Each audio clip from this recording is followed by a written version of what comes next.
All right, good evening and welcome to our monthly family Zoom. We are so excited to have you with us, joining us on the topic of campus safety tonight. So we'll get started with that here in just a few moments. But before we turn things over, we do want to do a very brief plug for parent and family programs, selfishly, if nothing else, just so you're aware of all of the resources that you have as a supporter of a current Georgia Southern student. So who are we? We are an office that supports you as the family member, parent, supporter, whatever you identify as, in order to just help you have that easiest transition throughout your child's academic career here at the university. And we do that through a few different ways. First is our ongoing family communication and support. So you most likely are receiving emails from us. If not, I will show you how to opt into our emails here momentarily. We have our monthly events with campus partners. Tonight is a great example of that, although we do have additional ones throughout the year. We sometimes double up and we get a little ambitious, so stay tuned for a few more coming out before the end of the semester, even though it is somehow quickly coming to an end. It feels like we're almost at spring break. We also have social media. Specifically, we are active on our Facebook page. So if you aren't following us there, definitely recommend connecting with us in that space. We have our family weekends in both the fall and spring. In the fall, we are in Statesboro, and in the spring, we are in Savannah. But we encourage all of our supporters to join us at each of these events because they highlight both of the great communities and campuses that we have these events on. So in the spring, there's still a little bit of time left to register if you're not registered yet. We'll have that event in early March, so definitely recommend registering now because it does close in just a few days, but we'll get to really explore Savannah through that spring family weekend, so we're really excited for that. And we also have our Parent and Family Association. So the Parent and Family Association is a great way, if you're not already plugged into that, to just stay up to date on happenings at the university, to really have a bit more of a voice here at the institution. We have a family council within that. So they're a great resource for both the social side of things to connect with other supporters, as well as having a little bit more connection to the institution. So to find all of the information about us, it's just one simple click. On any Georgia Southern University page, you're going to click the Parent and Families button at the very top. Again, it's on every single page through the university. And that'll take you to a page where you can meet our team. So seeing all of our professional staff that work with you as a supporter. If you're not receiving emails from family programs, you can join our listserv at that link in the middle of our parent and family page. And then you can also register for any family events through that third link on that page. If you were to scroll down just a little bit on that page, there are links to so many resources, can't even begin to explain them all. So if you ever have questions about anything maybe happening at the university or resources for your student, this is a great page to check first. And if you're not seeing what you're looking for, you can always reach out to us and we'll at least be able to point you in the right direction if we are not the specific people that you need to connect with. But with that, I'm going to go ahead and stop sharing my screen. I'm going to turn things over to our presenter and let Dr. Dow introduce herself, and then I'll go ahead and get her presentation pulled up as she does so. Thank you, Brenda. And I see that Haley did join the call, so. Oh, we're not able to hear you right now. Uh-oh.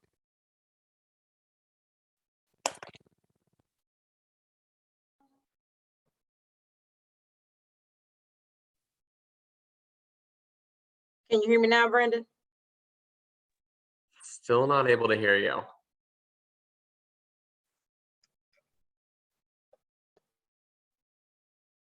Can you hear me now?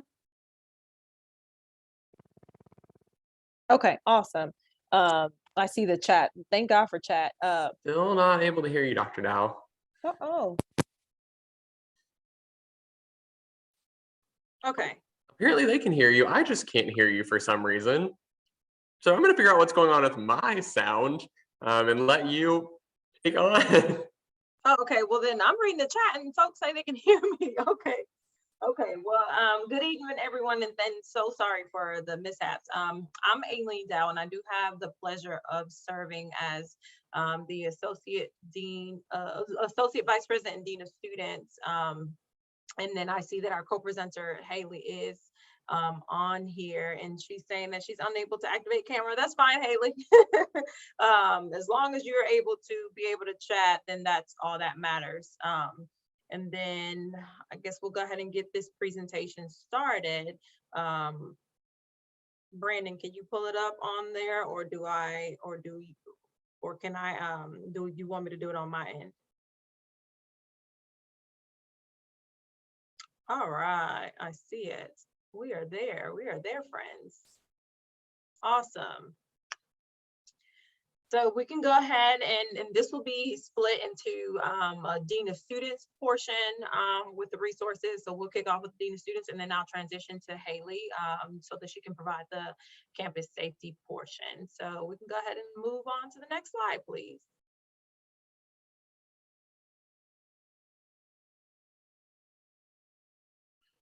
So a little overview of who we are. This is the Dean of Students team.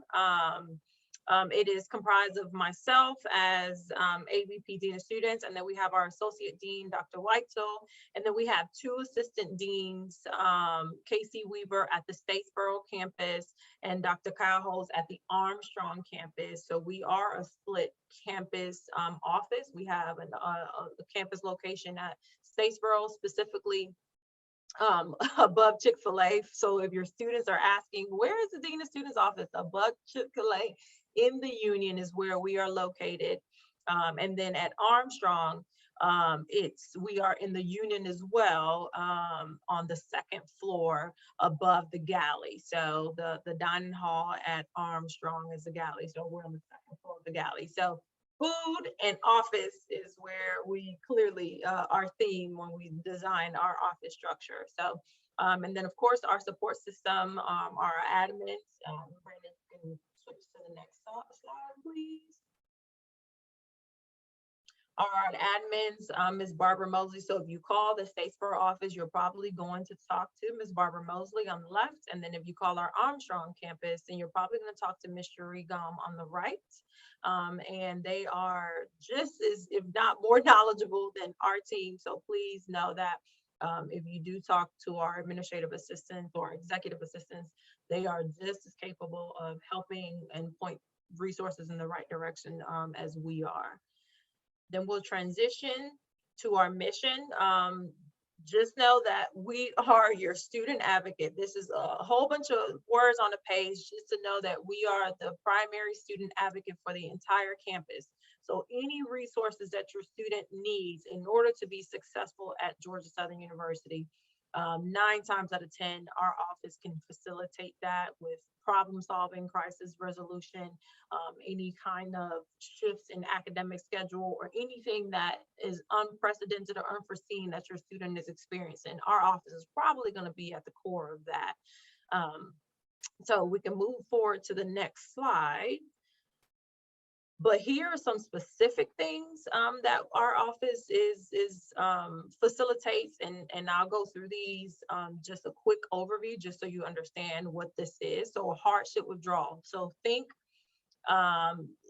family emergency, think a medical emergency, something that your student will no longer be able to attend classes beyond a day or two.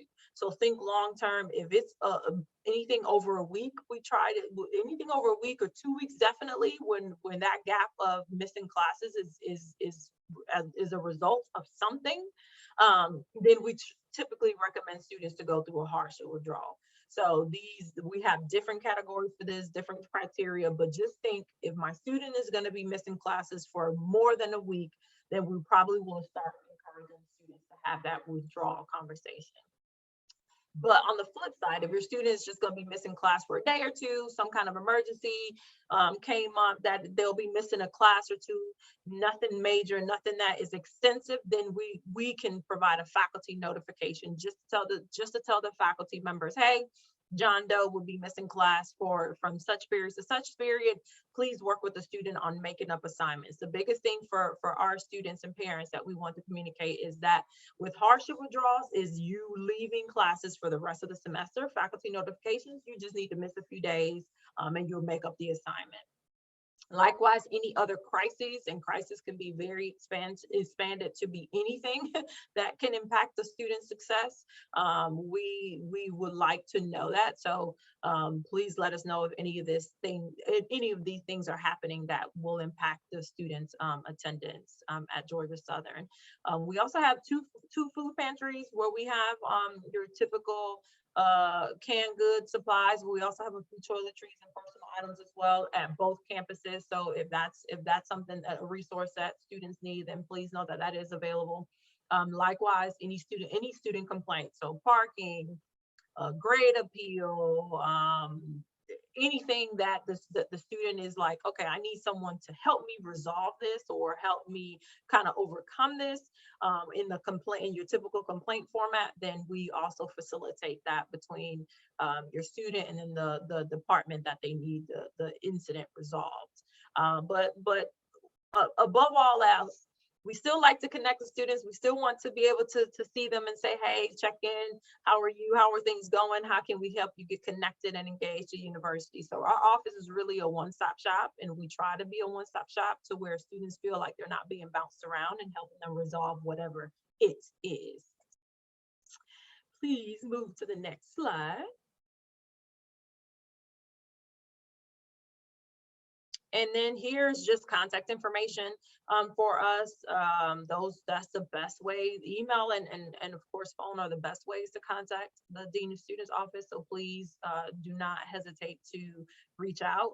We can also have pages on our social media if that is something that you engage in. So please encourage your students to either follow our pages or visit us. Stop by and say hey, or if they do need something, that we're here to serve. And that is it for me.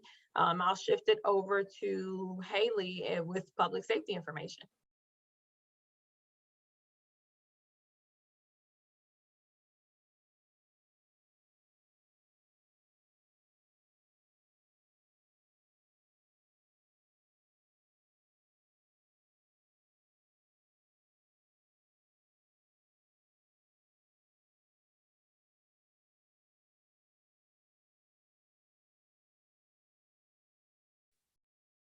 Haley, can you chat now? I know your camera was acting up. Can you all hear me at all? Yes, we can. Perfect. I'm not sure why. Let me try to connect my video as well.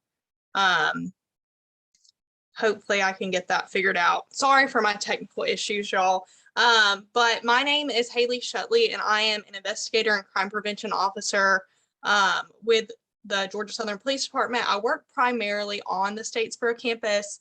However, sometimes I do work on the Savannah campus. So I'm happy to be here, and I'm happy to share kind of our resources and an overview of what we are and who we are here at Public Safety. So we can go ahead to the next slide. So these are our main people. So these are kind of the faces of our department. So there in the middle, that's Chief Laura McCullough. And then we've got the Deputy Chief of the Statesboro campus, Clay Grayson, and the Deputy Chief of the Savannah campus, Tyrone McBride. And then we can go to the next slide. So an overview of our department. We do have over 65 certified police officers.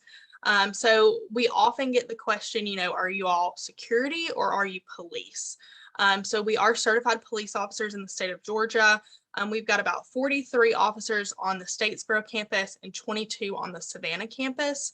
We also have our own criminal investigations division, which means that we fully investigate anything that happens on campus.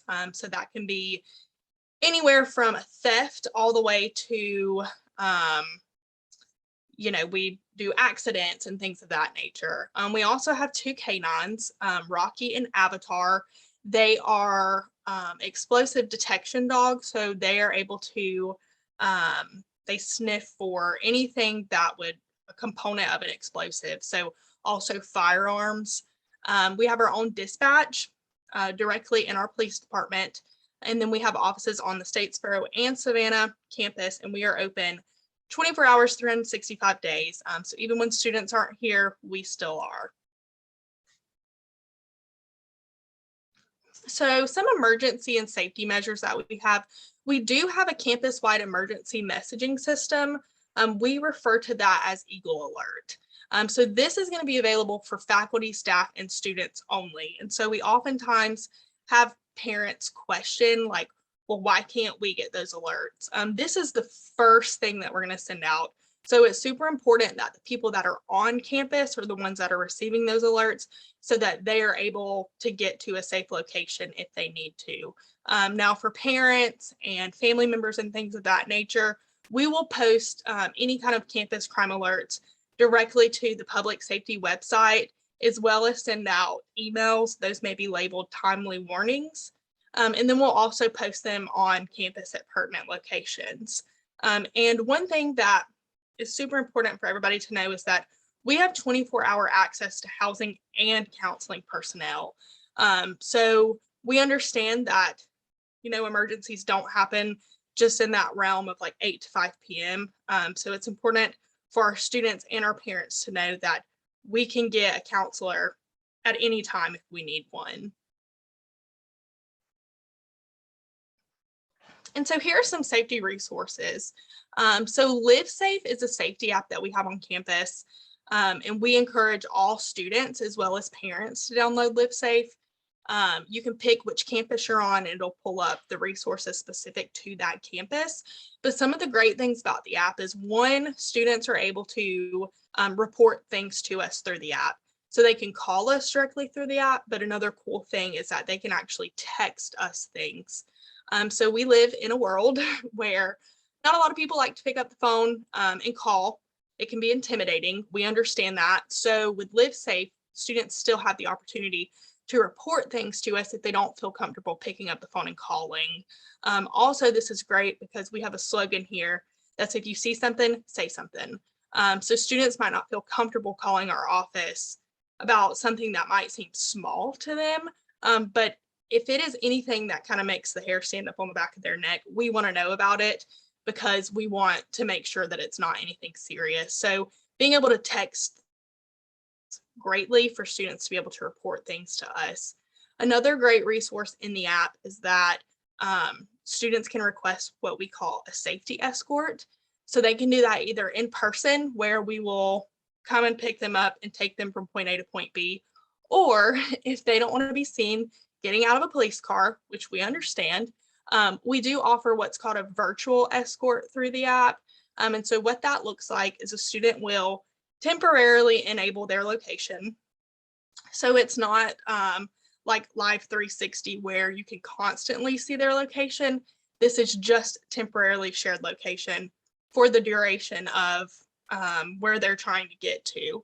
But they can either ask us, so the police department, to virtually watch them, or what's really neat is that they can send a request to somebody in their contacts. So it could be a roommate, a parent, a family member, can temporarily watch them walk from point A to point B. If we are watching them and they veer off of their path, we'll send an officer to go and check on them. If you all are watching them and they veer off the path, then you can alert UPD so that we can respond and make sure that they're okay. Another thing that we offer is panic alarms in all of the common areas in the residence halls. So sometimes whenever parents come for SOAR, things of that nature, they'll see the panic alarms. They won't know what they are, but that's what they are. So if you hit the panic alarm, it's going to be silent on your end. However, it's a very audible alarm straight to our dispatch. So when we respond to panic alarms, we take those very, very serious. So we respond lights and sirens. So we highly encourage students not to press it unless they absolutely need it. However, it is there if they feel unsafe. So a good example of maybe when they would use a panic alarm is if there's a medical emergency, they need EMS. If, they think that somebody might be wiggling their door handle and they're scared, or if they think somebody's trying to get into their room, all of those would be great times to press the panic alarm. Another thing that we offer are free unlocks and jump starts. A lot of students don't know this. And so if they lock their keys in their car, they'll call one of our local tow companies to come and unlock it. And I think they charge upwards of like $40 to $50 to do that. We provide that service for free. We cannot promise that we will be able to get the keys out of the car, but we will at least try. And I would say 9 times out of 10, we're able to unlock the vehicles. And then we offer property registration. So with that, there is an online website that we provide the link to. It's called Leads Online, and you were able to store all of your serial numbers. You can take pictures of things and store it in the website. You can, I'm trying to think of the word, just anything that you have that has a serial number, you can track it and just have that readily available in any kind of situation where, your item may get stolen or lost. You're able to just pull up that serial number so that we can then track it on our end. Because on our end of that situation, we're able to put in serial numbers and it'll show up if anybody's pawned an item. So, it's great for students to be able to share those serial numbers with us. So just like the Dean of Students, this is kind of our one-stop shop for all of our important contact information. So those are our non-emergency lines. We always encourage that if it's an emergency, dial 911. We don't want students, trying to think like, what is their specific police number? If they call 911, it will get to us so that we can then get to them. So if they have a non-emergency, if they want to report like a lost item, then we encourage them to use these phone numbers. But as always, if it's an emergency, dial 911. All right, and just some be-all, catch-all information for suggestions that we have for parents is just please make sure that students are submitting the correct contact information into the Eagle Alert system.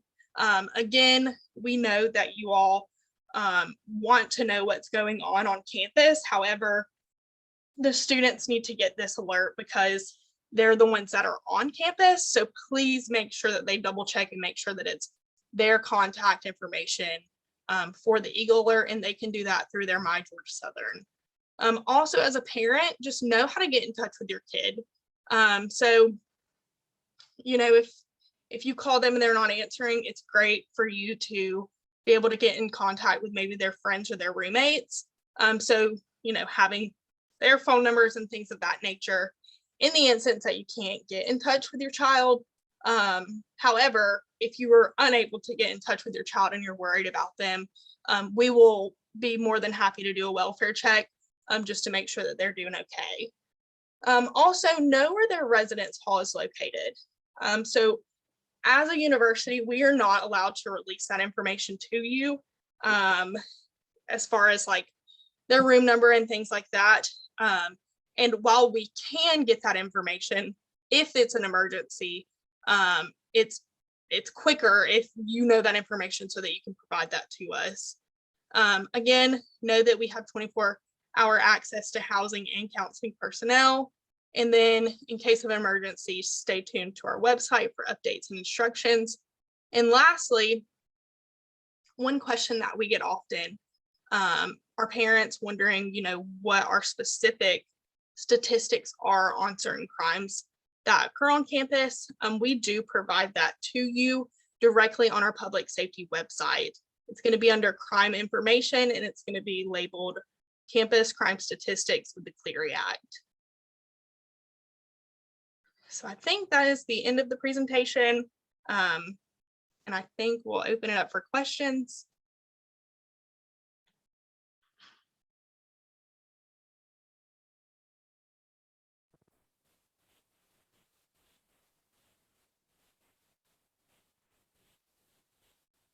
Feel free to toss any questions in the Q&A feature or in the chat feature. We can check either one and I can read those out for our two presenters. So if you have any questions related to anything they said, anything they didn't say that you were hoping to hear about, I can definitely ask those with our remaining time with our presenters.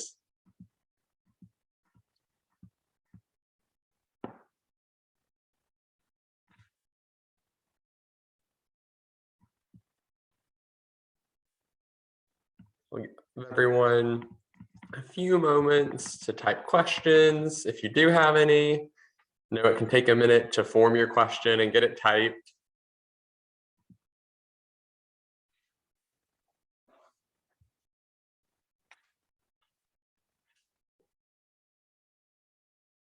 It might be that y'all were just so thorough that you answered everything already.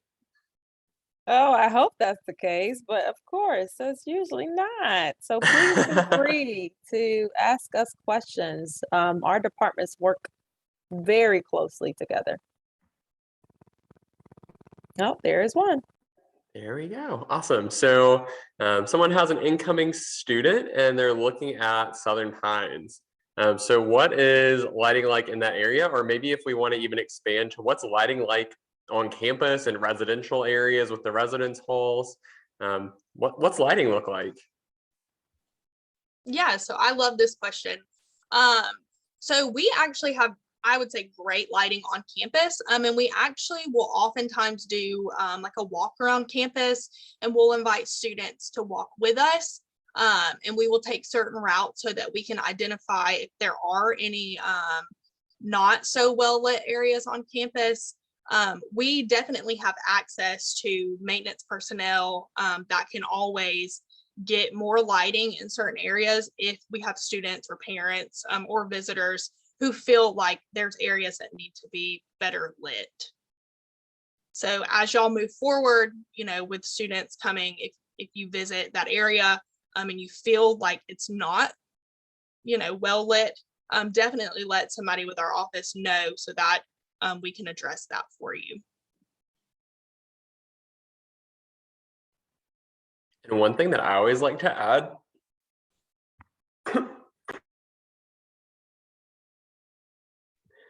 coughing at the wrong time.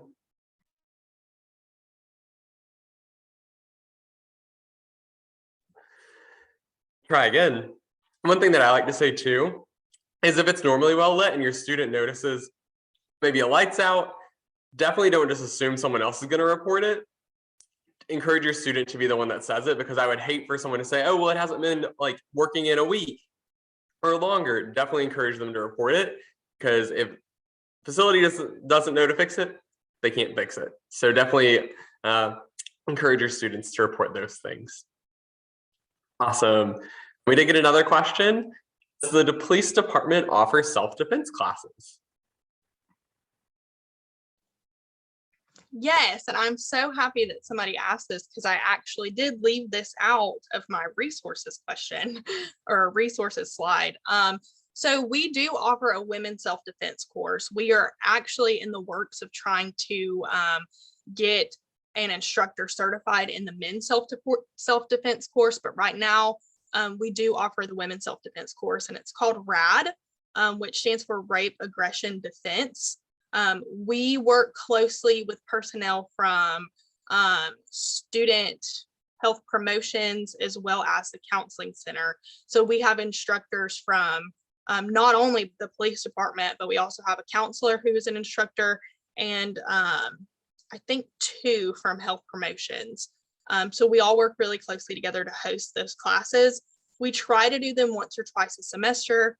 However, with COVID, it has slowed down our offerings greatly. However, we hope, we're going to offer one this semester, and then we hope by the fall we're back in full swing of offering those courses. But it's a 3-day course, so I know that sounds extensive.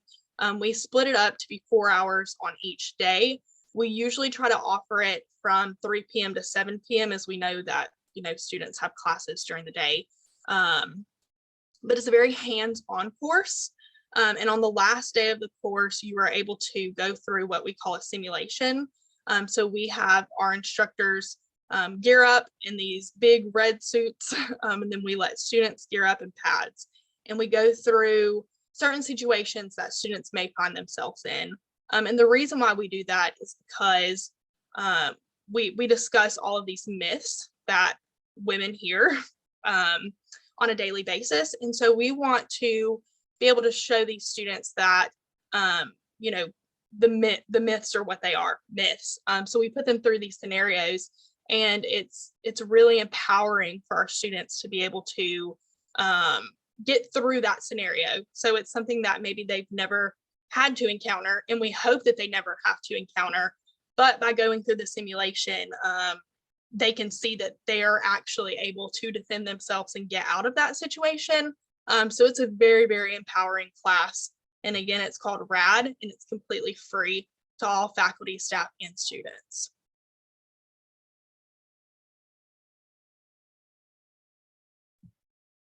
Awesome. And a follow-up to that one that came in the chat. Is there an option for a guys self-defense class? Are there any resources in that regard? So like I said, we are actually trying to be able to get an instructor for the men's self-defense course. However, we don't offer one right now. I know that Georgia Southern offers a, I don't know if it's called self-defense, but they offer a kinesiology class. I believe that's somewhat of a defense type course that students can take, but we hope to at least have one instructor for the men's course by next year so that we can offer that.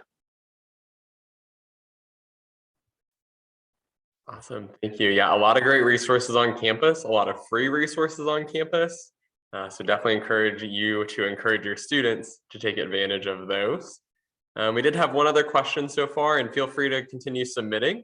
But the other question in the chat right now is, are there cameras in public areas in residence halls? Or if you even want to maybe expand, are there cameras around campus? What does that look like? Yeah, so we actually, thankfully, especially for my job as an investigator, we do have a lot of cameras on campus. With that being said, we do not have every inch of campus under surveillance. I wish we did. It would make my job easier, but we just don't. However, the residence halls are where a lot of our cameras are. So we do have them in, the hallways, in the common areas, as well as in most of the parking lots. And then we also have them all throughout campus.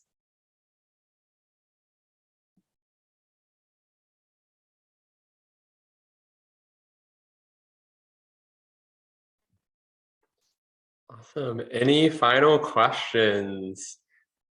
Still got some time left. If you do have questions, feel free to drop those in the Q&A feature or in the chat feature. We'll give everyone a few seconds to maybe finish getting together their thoughts and typing those questions out.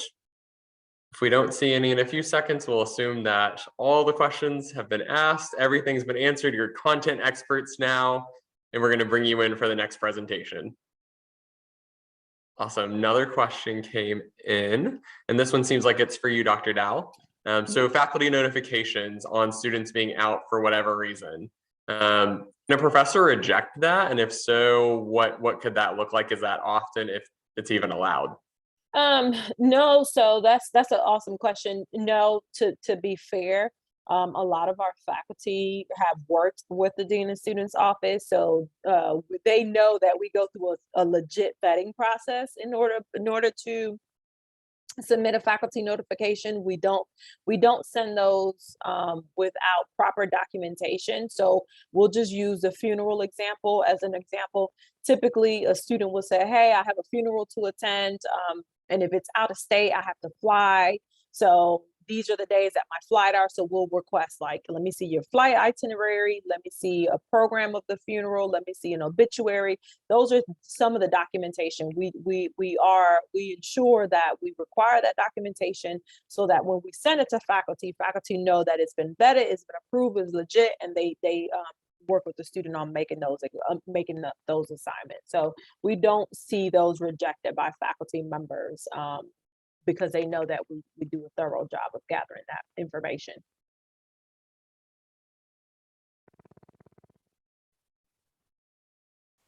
Awesome. Any other questions? It looks like everything else has been answered in the chat. Us talking through already. Cameras around campus, us talking through lighting around campus, talking through the self-defense course options, talking again about faculty notifications. Anything else that y'all want to hear more about, that you want to clarify anything about? I'm more than happy to ask any lingering questions.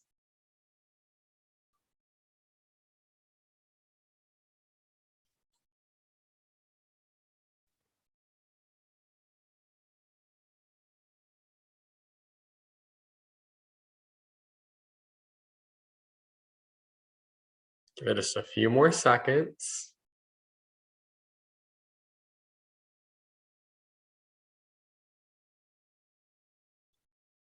Officer Shutley, it looks like we got one for you.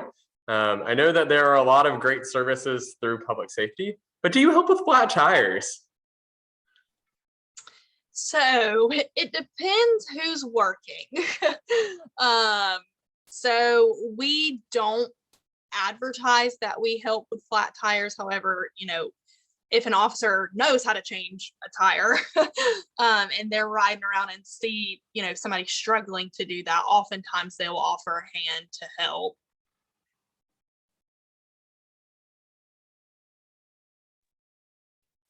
So hope your student gets a flat on the right night when the right officer is working.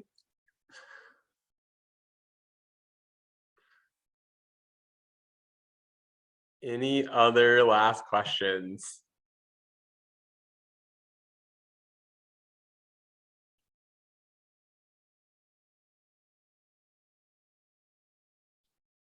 All right, so at this point, assuming no more questions, so I want to give a huge thanks to our presenters this evening, Dr. Dow and Officer Shutley. Y'all were great, very informative, helped answer a lot of questions.